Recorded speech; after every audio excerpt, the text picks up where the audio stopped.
মা তুমি বাবা তুই তুমি এই বাড়িতে? কে কথা বলে? ও মা, তুমি চলে আসছো অফিস থেকে? তোমার সাথে পরিচয় করাই দিই, আমাদের বাসায় নতুন কাজের লোক। আসলে তুমি কিন্তু ওনারে কাজের লোকের চোখে দেখবা না, আন্টি ডাকবা। এই টাকাটা ধরো, বের হও। আমি তোমার সাথে পরে যোগাযোগ করবো না। না তুই নেব, আমি একটু তোরা দেখি মনটা বইরা। বুঝলাম না মা, আস্তে কথা বলতেছি না। আস্তে কথা কমকে, ঘরে আমার বউ আছে। তোর বউ তো অনেক ভালো, আমার অনেক আদর করে, আমার অনেক ভালো জানে। মা আদর করে এই কারণে সে মনে করছে তুমি কাজের বউ, কিন্তু সে যদি জানে তুমি আমার মা তাহলে আমাকে আস্ত রাখবে না। আমি অনেক কষ্ট করে এই মেয়ে ম্যানেজ করে বিয়ে করছি। আম্মা তুমি দয়া করে এই বাসা থেকে চলে যাও।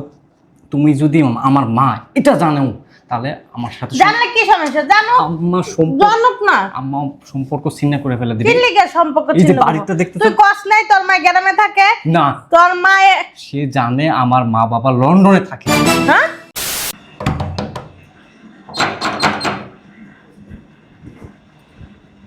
কে আসলো? আসসালামু আলাইকুম ভাবি। ওয়ালাইকুম আসসালাম। আরে রোজিনা তুমি? হ্যাঁ ও ওই যে উনি কে? কইতাছি গেটটা আটকান, ভিতরে চলেন ভিতরে চলেন। হ্যাঁ, ভিতরে চলো। হ্যাঁ, বসেন। বসবো? হ্যাঁ। বসেন বসেন। ওই আপনি কইছিলেন না ওই একটা বুয়ার কথা, আপনার আগের বুয়া তো চুরি টুরি করে গেছে, আপনি তো আমার কাছে কইছিলেন, মানে হেটারা দাওয়াই দিছেন। মানে হের লিগা এই খালাম্মার আমি পাইছি, ওই খালাম্মায় কাম করবো। অনেক কইতাছে হ্যাঁ অসহায় অনেক, মানে হ্যার ফুলা আছে না ওই ঢাকা শহরে বলে কই থাকে বুঝছেন, তো ওই ঢাকা শহরে থাকে না, হ্যার ফুলার হ্যাঁ খুঁজা পাইতেছে না। এই জন্য একটা কামের খুব দরকার, হ্যাঁ তো পেট চালানো লাগবো। তা আমি এবার কইছি একটা ভাবি আছে খুব ভালো, হ্যার বাসায় আপনি কাম করতে পারবেন, সমস্যা নাই, থাইক্কা খেয়ে কাম করতে পারবেন, হ্যাঁ তো থাকারও জায়গা নেই। ও আচ্ছা, শোনো আমি এখন কাজের লোক রাখতে চাই না, কি লেগে তোমার তো বলছি, কারণ গতবার আমার বাসায় কত কিছু চুরি করে গেছে। এখন ওনাকে কি তুমি ভালো করে চিনো? শুনেন ভাবি, উনার রিক্স আমি নিলাম বুঝছেন, উনি খুব ভালো মানুষ এবং কি অনেক ভদ্র, 5 ওয়াক্ত নামাজ পড়ে। আপনার আল্লাহর রহমতে আমি মনে করি না ঘরের কিছু চুরিব, আপনার ঘরে আরো আয় উন্নতি বরকত হইব উনারে রাখলে। এইটা হলে তারও ভালো। আন্টি আপনি সব কাজ পারেন? আমি সব কাজ পারি। আমি হইলো গ্রামে থাকি, গ্রামের মানুষরা সব কামেই জানে। ওই মা, তুমি যা ভাবতেছো যে আমরা কি বাপ্পা সিটার নাকি শুনলে, আসলে আমরা ওরকম না। আমি না অনেক কষ্ট করে মানুষের বাসায় কাজ করতেছি, বুঝছো? আসলে কি উনি ভাবতো না, ওই ভাবি আছে না, বিশ্বাস করে ওই বুয়ার উপরে সব ছাইরা দিয়ে ওই বাইরে ঠেরে যায়, বাইরে ঠেরে যায় না, ওই বুয়াটা আছে না আগের বুয়াটা সব চুরি করে লইয়া জায়গা, মানে লইয়া গেছে গা। এই কারণে মানে আমার মানুষ বিশ্বাস করতে অনেক কষ্ট হয়। হ্যাঁ শোনেন আন্টি, আমাদের বাসায় কিন্তু ভোর সকালবেলা উঠে নাস্তা বানাইতে হবে, কারণ আপনাদের স্যার মানে আমার জামাই উনি অনেক সকালবেলা অফিসে যায়, তারপর আমার জন্য খাবার বানাইতে হবে, দুপুরে খাবার রান্না করতে হবে, রাত্রেবেলা রান্না করতে হবে। ভাবি আমি সব কইয়া দিছি, হ্যাঁ আপনি ওই ভোরবেলায় হ্যাঁ তো নামাজ পড়তে উঠে কোনো সমস্যা নাই। তা ভাবি আমার আবার কাজ আছে 3 তলা জানেন না, আমি কাম করতে হইব। আচ্ছা রোজিনা যাও তাহলে তুমি, আচ্ছা। আইসো কিন্তু আবার। ওই বেতন টেতন হ্যাঁ আপনার কইয়া দিব বুঝছেন, আমি যাইগা। হ্যাঁ ভালো আছে ভাবি, থাকেন আপনি, হ্যাঁ আসি তাহলে। হ্যাঁ আচ্ছা তো আন্টি ওই যে আপনার ছেলের ব্যাপারটা বললাম তো বুঝতে পারলাম না। আমার হইলো পুরা কপাল মা, কি কম দুঃখের কথা, দুঃখ কইয়া কাউরে বুঝাইতে পারবো না। আমার ছেলে মনে করো পড়ালেখা করতো, পড়ালেখা করতে করতে গ্রামের পড়ালেখা শেষ করে ফেলাইছে। আমার কইছে আম্মা আমি ঢাকা শহরে যাবো, ঢাকা শহরে যাই পড়ালেখাও করবো, পাশে আমি চাকরিও করবো। পরে আমি কইছি ঠিক আছে বাবা যাও। এই যে ঢাকা আইলো, আমার লগে কিছুদিন যোগাযোগ করছে, গত 2-3 বছর ধরে আমার সাথে কোনো যোগাযোগ করে না আমার। কি বলেন? হ, আমি পোলাটারা কত জায়গায় খুঁজছি, আমার পোলাটারা আমি খুঁজা পাইলাম না। আচ্ছা আন্টি আপনি টেনশন করেন না, আমি তো সারাদিন বাসায় থাকি, আমি তো আর কাজ বাজ করি না, মাঝে মধ্যে আপনারা নিয়ে বের হইয়া আপনার ছেলেকে আমি খুঁজে দেবো। আমার ছেলেটা যদি পাইতাম, আমার 2টা চোখ বইরা আমার ছেলেরা দেখতাম, আমার হাতটা দিয়ে আমার ছেলের মাথাটা একটু বুলাই দিতাম। অনেক দিন হয়েছে আমার ছেলেটা আমি দেখিনি। আচ্ছা আপনি টেনশন করেন না, আমি খুঁজে দেবো। আর আসছেন তো অনেকটা জার্নি করে, রেস্ট তো নেন নাই, চলেন ভিতরে চলেন, আপনার রুম দেখাই দিই। চল। আসেন। বাবা রে বাবা, আজকে যে গরম পড়ছে বলার বাইরে। ও মা গো মা, এত গরম, গরমে গলা মলা একটু শুকিয়ে গেছে। এই কই শুনছো? এক গ্লাস পানি দিও তো। এই এক গ্লাস পানি দিও। এই যে স্যার পানি।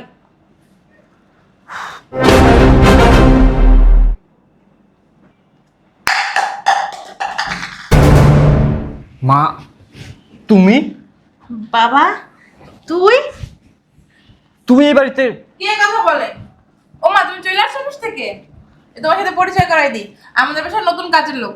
আসলে তুমি কিন্তু ওনারে কাজের লোকের চোখে দেখবা না, আন্টি ডাকবা। উনি তোমার মায়ের বয়সী নয় না? কখন রাখছো ওনাকে? আরে সকালে ওই যে রোজিনা আছে না, ওরে বলছিলাম একটা কাজের লোকের কথা, ওই নিয়ে আসছে। এখন থেকে উনি আমাদের সাথে কাজ করবে। আর জানো ওনার মনে অনেক কষ্ট। বসো না, বলি তোমাকে, শোনো। ম্যাডাম আমি তাহলে ভিতরে যাই। আচ্ছা যাও, ভিতরে যে কাজ করো। শোনো না, ওনার একটা ছেলে ছিল, দেশে পড়ালেখা করতো। দেশে পড়ালেখা শেষ করে ঢাকায় আসছে, বলছে ঢাকা যেয়ে পড়ালেখা করবে আর চাকরি করবে। পরে ঢাকা এসে পড়ালেখা চাকরি করে আমাকে অনেক বড় চাকরি পেয়েছে। এখন মার কোনো খোঁজ খবর নেয় না। 2 বছর ধরে আন্টির সাথে কোনো ওনার ছেলের খোঁজ খবর নেই। আমি বলছি আন্টিরে যে আন্টি, আমার তো কোনো কাজ কাম নাই, প্রতিদিন বিকালে আপনার নিয়ে বের হয়ে আপনার ছেলেরে খুঁজে দিব। ভালো করছি না বলো? বলো না কেন ভালো করছি না? ভালো করছো। বুঝলাম না একটা জিনিস, তুমি একজনরে আমাদের বাসায় কাজের লোক হিসেবে রাখবা, আমাকে জানাবা না? এর আগে কি করছিলে মনে নাই? একদম চিল্লাচিল্লি করবে না, আমি খোঁজ খবর নিয়েই রাখছি। বেশি চিল্লাচিল্লি না করে রুমে আসো, খাবার দিতে আসি, ফ্রেশ হও। বুঝলাম না, যাই শোনো। এই বুঝলাম না, বাসায় যে কাজের লোক রাখবা আমাকে জানাবে না? মেজাজটা কান্না খারাপ হয়। হ্যাঁ শালা শিট। বুঝলাম না, আমার বাসা মা ছিল কেমনে? হ্যাঁ, এটা যে আমার মা, এই কথা যদি আমার বউ জানে তাহলে তো আমার হাতে হারে কিন্তু পাছায় বাস যাবে। না না না, কোনোভাবে বুঝতে দেওয়া যাবে না এটা আমার মা। কারণ আমার বউ তো জানে আমার মা বাবা সবাই লন্ডনে থাকে। কি করি, যে কোনো কিছুর বিনিময় হোক মারে বাসা থেকে বিদায় করতে হবে, না হলে আমার এতদিনের স্বপ্ন সব নষ্ট হয়ে যাবে। টাকা পয়সা গাড়ি বাড়ি সব কিছু আমি হারাই ফেলবো। দেখি কোন একটা বুদ্ধি ম্যানেজ করতে পারি কিনা।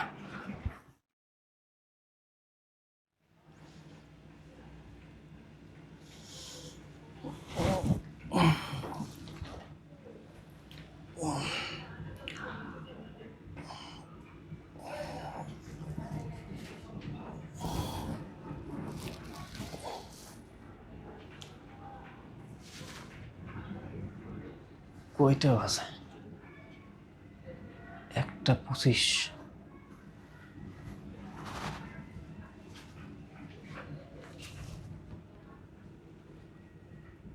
পেটে তো ঘুমায় পড়ছে।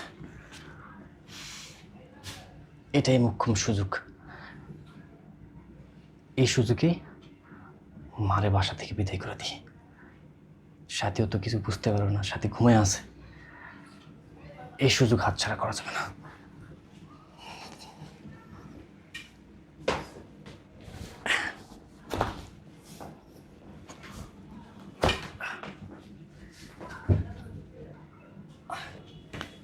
ঘুমাই দিছে, যাই।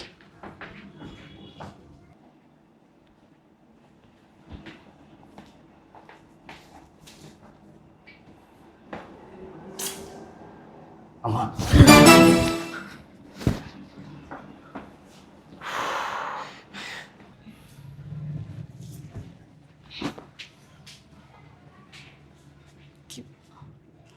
কি ব্যাপার? আশরাফ কই গেল এত রাত্রে?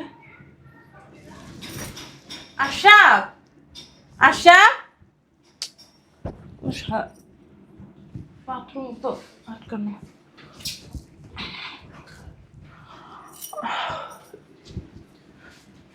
বাবারে বাবা, আমি তো ভয় পেয়ে গেছিলাম। তুই এমন ভাবে ডাক দিলি, হ্যাঁ? চুপ, এই ধরো। কি করবো ওটিতে? এখানে 5,000 টাকা আছে। এই টাকা নিয়ে এখনই বাসা থেকে চলে যাও। টাকা পয়সা বাদ দে। আর তুই এই যে আজকে 3 বছর হয়ে গেছে, তুই আমার সাথে দেখা করতে গেলি নাকি? আমার খোঁজ খবর নিলি নাকি? আস্তে কথা বলো, আস্তে কথা। আমি জানো, আমি আরে বাবা আস্তে কথা বলো। আশা, ধরো এই টাকাটা, ধরো, বের হও। আমি তোমার সাথে পরে যোগাযোগ করবো না, যাও। না তুই আনবো আমি একটু তোরা দেখি মনটা বইরা। বুঝলাম না আম্মা, আস্তে কথা বলতে বলতেছি না, আস্তে কথা কমকে। ঘরে আমার বউ আছে। তোর বউ তো অনেক ভালো, আমার অনেক আদর করে, আমার অনেক ভালো জানে। আম্মা আদর করে এই কারণে সে মনে করছে তুমি কাজের বউ, কিন্তু সে যদি জানে তুমি আমার মা তাহলে আমাকে আস্ত রাখবে না। আমি অনেক কষ্ট করে এই মেয়ে ম্যানেজ করে বিয়ে করছি। আম্মা তুমি দয়া করে এই বাসা থেকে চলে যাও। তুমি যদি আমার মা এটা জানো তাহলে আমার সাথে জানলে কি সমস্যা? জানো আম্মা সম্পর্ক, জানুক না, আম্মা সম্পর্ক ছিন্ন করে ফেলে দিবে। কি লিগে সম্পর্ক এই যে ছিল? বাড়িতে দেখতে তুই কস নাই তোর মা গ্রামে থাকে? না, তোর মা সে জানে আমার মা বাবা লন্ডনে থাকে, হ্যাঁ লন্ডনে থাকে। আমি তোমার সাথে যোগাযোগ করব, তুমি যাও, আমি সময় সুযোগ করে গ্রামে যাবো। যাও আম্মা। আমি জানো না, আমি ওনার সাথে বিশ্বাসঘাতকতা করতে পারবো না, কারণ এর আগের কাম। বুঝলাম না একটা জিনিস, তুমি কি চাও না তোমার ছেলে সুখে থাকুক, শান্তিতে থাকুক? আমি কত মানে সাধনা করে ওরা বিয়ে করছি, দুদিন পর টাকা পয়সা গাড়ি বাড়ি সবকিছু মালিক হবো আমি। যাও। তুই আমার সাথে এমনি কথা বলতেছিস কে? আম্মা আমার মাথা কিন্তু ঠিক নেই, আমি সম্পত্তির জন্য সবকিছু করতে পারি। তুই না আগের থেকে অনেক চেঞ্জ হয়ে গেছিস। হ্যাঁ আমি চেঞ্জ হয়েছি, তোমাদের চেঞ্জ না হলে আজকের এই অবস্থানে আমি আসতে পারতাম না। তোমাদের চিন্তা ভাবনা নিয়ে থাকলে আমাকে গ্রামে পড়ে থাকতে হতো। ঠিকই কইছিস, তুই অনেক পাল্টাই গেছিস আগের থেকে, এর লেগে তো আমার খোঁজ খবর নিতি না। তুই যা করছিস ঠিকই করছিস, কিন্তু যত কিছুই হোক আমি এবার সাথে যাবো না। এই শোনো, তোমার আজাইরা পেছাল না আমি শুনতে চাই না। তুমি যদি এই বাসা থেকে না যাও ঘাট ধাক্কা দিয়ে বের করে দেবো। সন্তানগুলোকে এতক্ষণ কিচ্ছু বলতেছি না, আমার মাথা কিন্তু খারাপ আছে, আমি সম্পত্তির জন্য সবকিছু করতে পারি। যাও। আমার ঘাট টাক্কা দিয়ে বাই করে দিবি তুই? হ্যাঁ প্রয়োজন হলে ঘাট ধাক্কা দিয়ে বের করে দেবো। আমি যাবো না, আমি তোর বউর সাথে মানে ম্যাডামের সাথে বিশ্বাসঘাতকতা করতে পারবো না। এর আগের কাজের লোকও মনে করবো হ্যাঁ টাকা পয়সা নিয়ে নাকি চুরি করে গেছে গা, আমি যদি যাইগা তোমারে সে আমার চোর ভাববো, আমিও আমার এগুলা নিয়ে তোমারে ভাবতে হবে না, আমি ওগুলা বুঝবো। তুমি বের হও। আমি যাবো না, বের হবা। আমি যাবো না। আশাপ আশাপ আশাপ স্যার, আশাপ আমি ব্যথা পাইতেছি আসো স্যার, আশাপ আসো। আমি যাবো না, যাও মা, যা বলতেছি। আমি যাবো না, আমি যাবো না। যাও। আচ্ছা। আম্মা বাড়াবাড়ি করো না। আচ্ছা। আরে তুমি এই যান, আপনি যান, যান আপনি, আপনি যান। কি মনে করছিলা তুমি? আমি গভীর ঘুম ঘুমাইছি, এই জীবনে আমি আর ঘুম থেকে উঠবো না। আমি মরার ঘুম ঘুমাইছি, এই জীবনে আমি আর ঘুম থেকে উঠবো না, তাই মনে করছিলা? মানে হয়েছে কি, আমি বলি তোমাকে, ওই ঘুম থেকে উঠে দেখি এই আন্টিটা মানে কান্নাকাটি করতেছে। আন্টি? হ্যাঁ, ওই ওনার ছেলে নাকি হারায় গেছে, তো ওনার ছেলেকে খুঁজতে যাবে। আমি বললাম এত রাতে আপনি কেন খুঁজতে যাবেন, সকালে যান। উনি বলতেছে না বাবা আমার ছেলের কথা ভীষণ মনে পড়তেছে, আমি এক্ষুনি যাবো। তাই তোমার মনে হয় কি আমি কানা? কানে শুনি না?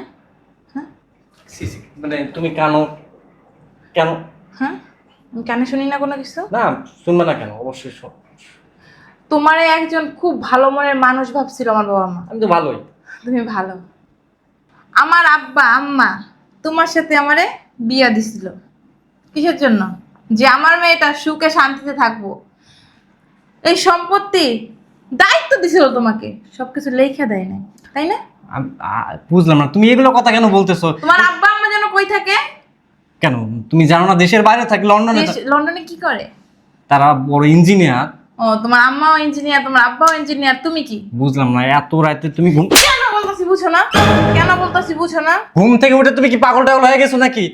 আমি পাগল হই নাই। তুমি কত বড় একটা প্রতারক, তুমি চিন্তা করছো? তুমি যদি তোমার সত্যিকারের নিজের পরিচয়টা দিতা, আমার আব্বা মা কি তোমার মাইনা নিত না? যে মা 10 মাস 10 দিন তোমার পেটে রেখে জন্ম দিছে, পৃথিবীর আলো দেখাইছে, খাইয়া না খাইয়া তোমার লালন পালন করে বড় করছে, বড় করে লেখাপড়া শিখাইছে, লেখাপড়া শিখাইয়া তোমার চাকরি পাওয়া গেছে, তুমি কি করলা? কি করলা তুমি? সব জানা ফেলছো না? আমি সব জানি না ফেলছি। আচ্ছা জানা ফেলছো যখন ভালো করছো। হ্যাঁ এটা আমার মা, কিন্তু আমি মানি না। আমার মানি না কেমনে? তোর মার পেট থেকে তুই হস নাই? হইছস? মা অন্য কারো পেট থেকে হইছস? মানি না, এটা কোন কথা? হ্যাঁ, ওনারা শুধু আমার জন্ম দিচ্ছে, কিন্তু কর্তব্য পালন করতে পারে কি না। কর্তব্য পালন করবো তোর উপরে? আমার ছোটবেলা থেকে স্বপ্ন ছিল জীবনে বড় হয়ে অনেক বড় রকম। সে সব হইছস না? তোর একবার আমি কইছি এই সম্পত্তি আমার আব্বু তোর দায়িত্ব দিছে, কিন্তু লেখা দেয় না আমার নামে এখনো। তুই যদি আমাকে বলতি তুই গরিব ঘরের সন্তান, আমি কি তোরে মাইনা নিতাম না? আমার বাবা মা কি তোরে মাইনা নিত না? কিন্তু তুই যা করছস এরপরে এখন তোরে আমি মাইনা নিব না, তোরে আমি মাইনা নিব না, তোর সাথে আমি সংসার করব না। কারণ যে মা তোর জন্ম দিয়েছে তারই তুই অস্বীকার করতেছিস। আর আমি তো পরের মেয়ে, তোর বউ। দুদিন পর তুই যদি টাকা আমার থেকে বেশি কামাস না, আমার তো চিনতেই পারবি না আমি আরে, কে। কি বলতেছো এসব? আমি যা বলতেছি সত্যি বলতেছি, বাসা থেকে বেরো। এই বাসাটা আমার। তুমি কি পাগল টাগল হয়ে গেছো নাকি? পাগল আমি হই নাই। আপনি কি কইতেছেন ম্যাডাম? আম্মা আপনি কথা বলেন না, চুপ করে বসেন। হয়েছে? আপনার শয়তানের বাচ্চা আম্মার সাথে উঁচু গলায় আর একটা বার তুই কথা কবি না। কথা বলে না তুই এখানে থাকবি, কিন্তু তোর ঘাড় এখানে থাকবো না। খাইলা তো আমার সংসারটা। তোর সাথে তো আমি এমনিই সংসার করতাম না।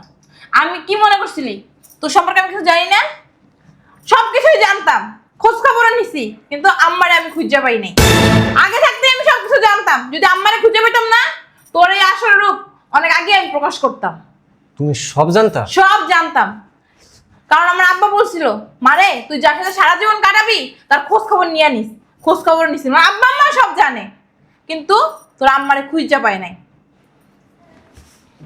দেখো মা, আমি মানে ভুল করছি আসলে। আমার চুপ, একটা কথা বলবি না। আম্মা যদি তোরে ক্ষমা করে তাহলে তুই এভাবে থাকতে পারবি, আম্মা যদি তোরে ক্ষমা না করে গেট আউট। আম্মা আপনি সন্তান থেকে জন্ম দিয়েছেন কিন্তু মানুষের মতো মানুষ করতে পারেন নাই, এইটা আপনার মানে কি বলবো কপাল খারাপ। মা, আমি না ওই ছোটবেলা থেকে অনেক স্বপ্ন দেখতাম, জীবনে বড় হয়ে অনেক বড় লোক হবো, টাকা পয়সার মালিক হবো। সেই স্বপ্ন পূরণ করার জন্য আমি দেশে থেকে ঢাকায় আইছি। আইসা রাত দিন পরিশ্রম করা শুরু করছি, আর মনে মনে ভাবতাম একটা বড় লোকের মায়েরা পটায় বিয়ে করবো। আর ভাগ্যগুণে পাওয়া গেছি ওরে, তাই বিয়ে করে ফেলছি। মা, আমি ভাবছিলাম যে পরে সময় সুযোগ করে আমি গ্রামে যাবো, যে তোমার খোঁজখবর নিবো, তোমার ঢাকা নিয়ে আসবো। কিন্তু আম্মা আজকে মানে এইরকম পরিস্থিতি হবে আমি না মানে ভাবতে পারিনি। আমি ভয়ে তোমার বাসা থেকে বের করতে চাইছিলাম। আমি ভাবছিলাম ও যদি জানতো তুমি আমার মা, তাহলে আমার সাথে ওর সম্পর্ক ছিন্ন করে ফেলতো। আমি যে তোরা পালছি, আমিও তো স্বপ্ন নিয়ে পালছি, অনেক আশা নিয়ে মানুষ করছি। তোরা যে এত বড় করছি, আমার জৈবন জীবন সব কিছু তোর পিছনে ব্যয় হয়েছে। আমার কি কোনো আশা ছিল না? আমার কি কোনো চাওয়া ছিল না বাবা? হ্যাঁ, আমার চাওয়া পাওয়া পরেই বাদ দিলাম। তুই আমার সন্তান, তুই তো আমার কাছে থাকতি, তুই আমার খোঁজ খবর কিছুই নিস নি। আমি বাইচে আছি। আম্মা এগুলো বলে আর লজ্জা দিও না আম্মা, আমি আমার ভুলটা বুঝতে পারছি। আমি কথা দিচ্ছি আমি আর কখনো তোমার সাথে সম্পর্ক ছিন্ন তো দূরের কথা, আমি আর কখনো তোমাকে আমার চোখের আড়ালেই হতে দিব না। আমি ভুল করছি মা, তুমি যদি আমাকে ক্ষমা না করো ও আমাকে ক্ষমা করবে না মা। মার কাছে তো সন্তানরা ভুল করবেই, এই জন্য কি মা রাগ হয়ে থাকতে পারে বাবা? আমি তোরা ক্ষমা করে দিছি। আর ম্যাডাম, আপনি আমার ছেলেটারে ক্ষমা করে দেন। আমার ছেলে না একটা অন্যায় করে ফেলাইছে। আমি বাড়িতে যাইতেছি গা, সমস্যা নেই, আমি আর আপনাকে সংসারে আসবো না। না আম্মা আপনি কোথাও যাবেন না, আপনি আজ থেকে আমাদের সংসারেই থাকবেন, এমনকি ওর মা হয়েই থাকবেন। ও আম্মা, তোমার আর গ্রামে যাওয়ার দরকার নেই, তুমি এখানেই থাকো মা। আপনি দেখবেন আমি আপনাকে কখনো অসম্মান অযত্ন করি কিনা, তখন বললেন না বৌমা তুমি তোমার কথা রাখতে পারো নাই। আর সোনার সাপ আজকে যা হইলো না, তুমি আমার সাথে কথা বলবা না। যেদিন মনে করবো না তুমি ভালো হয়ে গেছো শুধরে হয়ে গেছো, ওদিন আমি নিজেই তোমার সাথে কথা বলবো। আমার রুমের আশেপাশে তুমি যাইবে না। আমার চলেন। ভাগ্য গুণে এত ভালো একটা বউ পাইছস। গ্রামে থাকতে শুনতাম বড় লোকের মেয়েরা নাকি অনেক অহংকারী হয়, অনেক শয়তান হয়, গরিব মানুষটা দেখতে পারে না। কিন্তু আমার ছেলের বউ না আসলেই অনেক ভালো। চলেন আমার ভিতরে চলেন। আর হাতের 5টা আঙুল তো সমান হয় না। আছে এমন অনেক বড় লোক আছে যারা গরিবদের পছন্দ করে না। আমার বাবা আমাদের ওই শিক্ষা দেয় নাই। আমরা 2টা ভাই বোন আমাদের সঠিক শিক্ষা দিয়েই বড় করছে। যাও মা, যাও ভিতরে যাও। সিসি, আমি তো এখন মানে ভুল ভাবতাম। আমি ভাবতাম আমি যদি আমার আসল পরিচয় আমার বউরে দিই তাহলে সে আমার ছেড়ে দেবে, কিন্তু ও যে এতটা ভালো, আজকের এই ঘটনা না ঘটলে আমি জানতেই পারতাম না। সত্যি এরকম স্ত্রী পাওয়া ভাগ্যের ব্যাপার।